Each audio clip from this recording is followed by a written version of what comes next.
If you are tired of sniping like this in Battlefield 6 and you want to start dominating and capitalizing on these easy headshots, to start sniping a little bit like this, we're going to be showing you exactly how to do that in this video.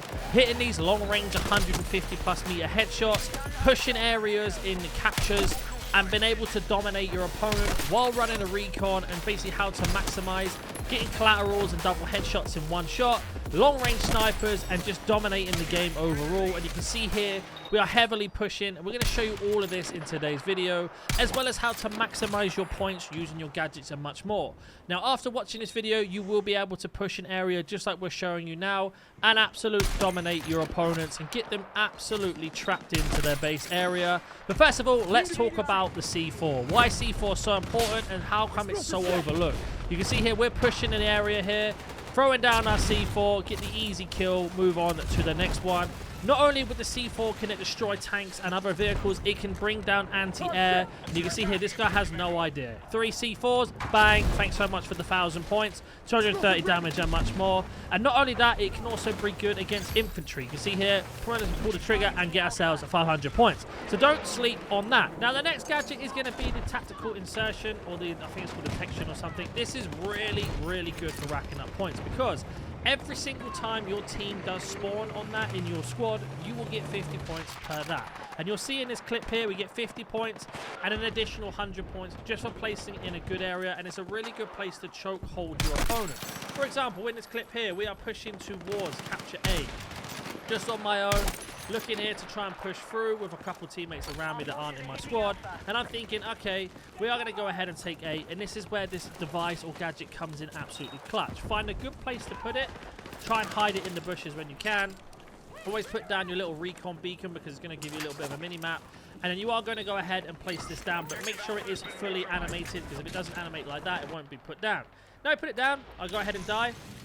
I notice that A has been captured and we're losing A, but I can spawn on that, whether it's in enemy territory or if we're losing it and it doesn't let you spawn, and that's the same for your squad as well. And this is a really good way of moving around the map super fast, being able to break down these clutch points and push forward. Now you can see here, our opponents or enemy team has no idea that we're here, and we are just holding this down. Now you can see there is 1 versus 2, and now it's 2 versus 1 in the capture point. Now it's contested at 2v2. Now these have no idea where I am, because I'm hidden in the bushes, as you know, and I'm just now looking around to find where my enemy is and where he is camping in this base point. Now I notice he is going to be actually across the way camping in a corner, and we managed to get a nice easy headshot there, and then we go on to take this point. But not only that, this helps us turn the tide in future fights. If you are stuck with your team not capturing the points in Conquest, you will be able to maximize your points and flip the table so quickly with this. As you see there, we managed to capture it, just me and one other opponent. Their spawns next to us, but again, they have no idea where we are. And then we go ahead and get the victory. Let's go ahead and jump into a live game, and we're going to take you through step by step what to do next. So here is what I am running on the sniper rifle. Now the most important thing to get, and you get this early, is going to be the DCL bolt. This basically means you can go ahead and rechamber while aiming, making you much quicker with the sniper rifle. Once you've unlocked the secondary ammo, you've gone from full metal jacket to the tungsten core. Go ahead and put the core on, because it does a lot more damage and penetrates much better. Then after that, we've gone for the bigger mag. Now this is not necessarily essential, but as you can see there, it is going to be slow movement speed while aiming, but it does give us 8 rounds instead of the typical 5. Does cost a lot of points, but it is entirely worth it. Now this is completely down to you. I just used my last 5 points to basically get myself a minor benefit to aiming down speed and stuff like that. Then we have gone for the 26-inch carbon barrel instead of the normal 24 fluted. Reason being is, yes, the other one is better, but it costs more points. But again, we could take off the chamber here and essentially run that one down and go ahead and do that. It depends on your personal preference, to be honest.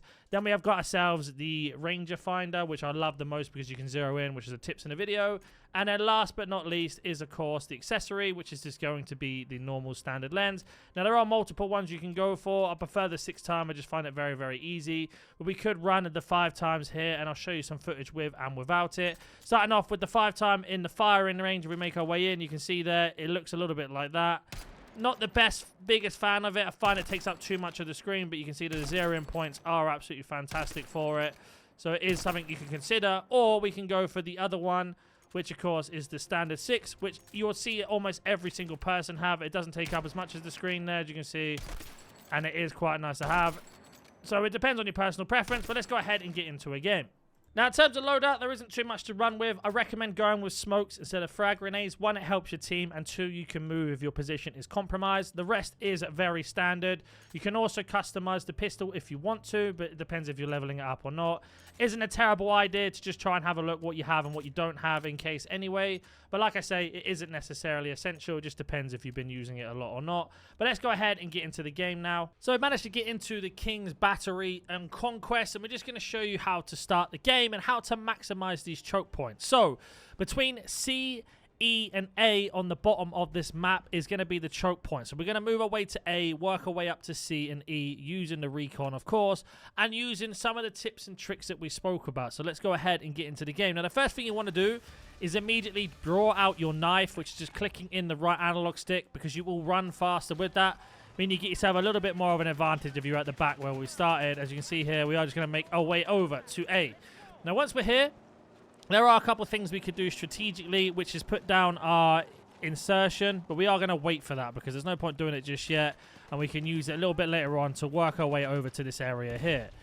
Now, as you can see, the beginning is always a little bit hectic because people are just running around shooting and stuff like that, but we're not really interested in that right now. We are going to capture A, and then we are going to move on to the next point. So, typically, tanks do drive down this right-hand side, and we're going to kind of use this car in front of us as bait. As you can see there, it's already getting into a gunfight, and it's jumped out the car immediately. Now, we are making our way over. You can see there's a car coming through. Getting ourselves involved with the gunfight nice and early. There's one kill. There's another assist. And we are going to hold this point. We can see we're a bit surrounded. So we are going to put in our tactical insertion in the bush here, because they're going to most likely take this point if we're not careful. So we just got to look for the best place to pop this down, which is going to be right here. And then we are also going to put down our drone just to keep an eye on the mini-map, because it's going to give any location of anybody close to us. And we're just going to make our way through here. But we can see here the tanks coming through. Tank's still there. We're going to throw some more charges. And one more. And there we go. Took the tank out. Got the kill. Now, we have been killed. Not the end of the world, because our tactical insertion is still there as indicated on the map. Now, we could sit here and hold to see if anyone will revive us. An additional thing here, every time you spot an enemy, you will also get 5 points. So you could actually sit here for a while and bleed out to tag them out. But we're not going to do that.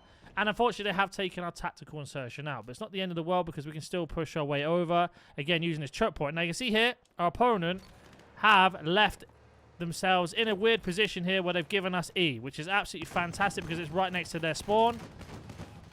So what that means is as soon as we take this, we're going to put our tactical insertion up here, because it means we can spawn here every single time, especially when the enemy do capture E back. So let's go ahead and show you what I mean by here. And wherever you point this, which direction you're facing is where you'll spawn in. So for example, we're going to want to pop this somewhere secret, like behind a rock. Perfect.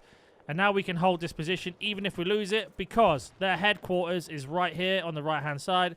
So we never have to worry about losing that in general, basically, because we can always be ready to basically spawn there and get those extra points for minimal effort. Now, they have got a car down here. I'm going to see if I can take it out with the sniper. Well, they even jumped out of the car even better.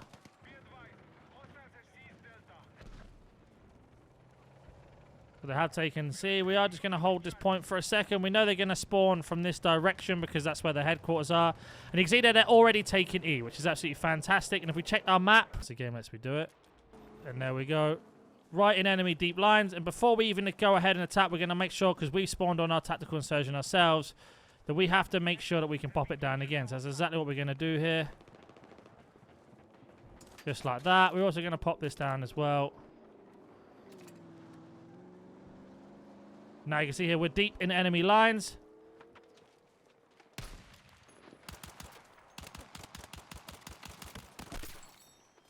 Maybe don't miss so many easy shots like I just did, but it is what it is. And now you can see here we're pushing back on the tactical insertion. Now the sniper's got the same one, so just keep that in mind. He went and did the same thing that we're just going to do. They haven't even seen our own tactical insertion, so we can spawn back on it.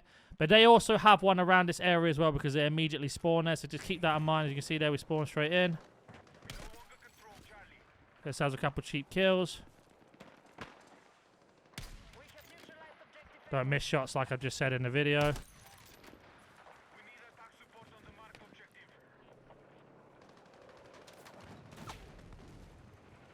And there he goes. The last one has been killed. Now, there is a tactical insertion around here somewhere.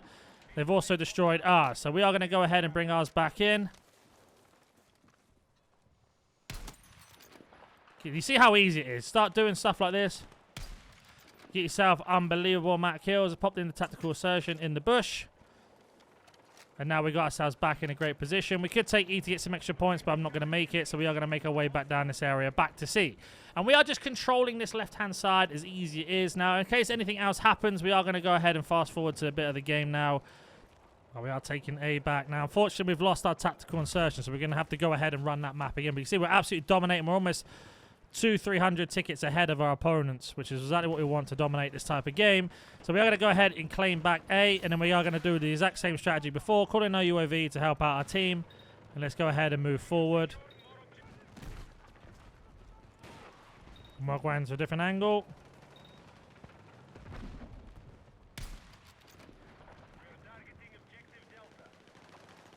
We are going to go ahead and place our tactical surgeon in a brand new location.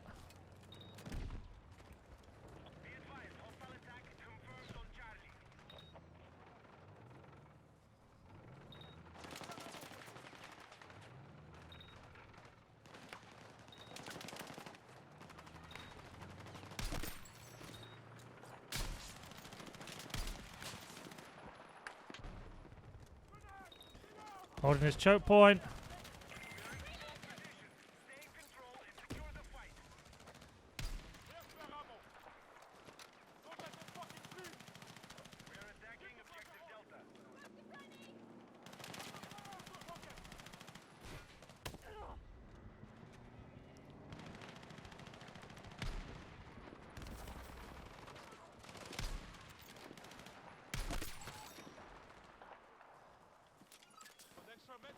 Pull UAV in.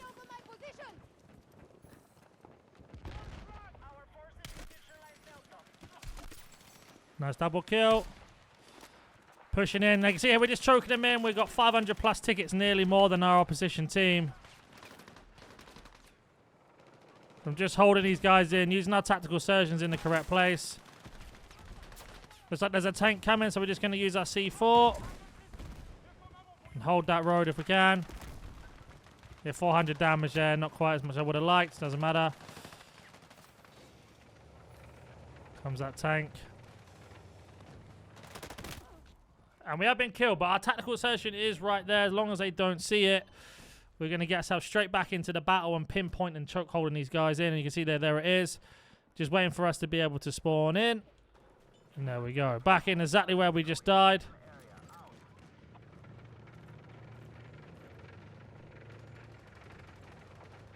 Gonna wait for this tank to move around.